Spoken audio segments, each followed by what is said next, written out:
Hello friends, നമുക്ക് ഇന്ന് Alappuzha style എന്ത് റോസ്റ്റ് എങ്ങനെ ഉണ്ടാക്കുന്നതെന്ന് നോക്കിയാലോ.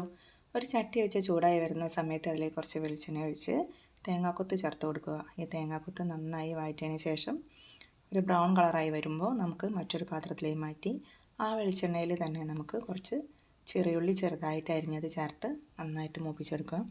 ഇതിലേക്ക് ചെറിയുള്ളി ചേർക്കുന്നതാണ് കേട്ടോ കൂടുതൽ ടേസ്റ്റ്.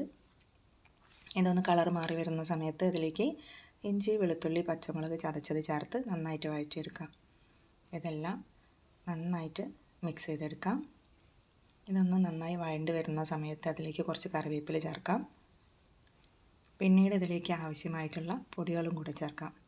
ഇതിലേക്ക് ആവശ്യമായിട്ടുള്ള പൊടികൾ കുറച്ച് മഞ്ഞൾപ്പൊടി, 1 ടീസ്പൂൺ കാശ്മീരി മുളക് പൊടിയാണ് കേട്ടോ ഞാൻ ചേർത്ത് കൊടുത്തിട്ടുള്ളത്.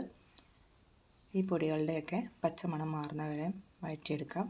എന്നിട്ട് ഉപ്പും മഞ്ഞളും ഇട്ട് വേവിച്ച് മാറ്റി വെച്ചിട്ടുള്ള എരുന്ത് ചേർത്ത് കൊടുക്കാം. ഇത് നന്നായിട്ട് മിക്സ് ചെയ്ത് കൊടുക്കാം.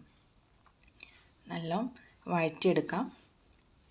വഴറ്റിയെടുത്തതിന് ശേഷം അതിലേക്ക് നമ്മൾ മാറ്റി വെച്ചിട്ടുള്ള തേങ്ങാക്കൊത്ത് ചേർത്ത് വഴറ്റാം. ഏറ്റവും ലാസ്റ്റ് നമുക്ക് 1 ടീസ്പൂൺ കുരുമുളക് പൊടി കൂടി ചേർത്ത് നന്നായിട്ട് വഴറ്റിയെടുക്കാം. ആവശ്യമെങ്കിൽ കുറച്ചുകൂടെ വെളിച്ചെണ്ണ ചേർത്ത് കൊടുക്കാം. ഡ്രൈ ആയി തോന്നിട്ടുണ്ടെങ്കിൽ കുറച്ചുകൂടി വെളിച്ചെണ്ണ ചേർത്ത് വഴറ്റിയെടുക്കാം.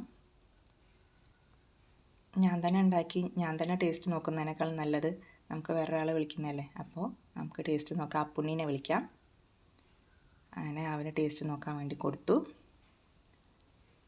അവന് നല്ല ഇഷ്ടമായി എന്ന് പറഞ്ഞു.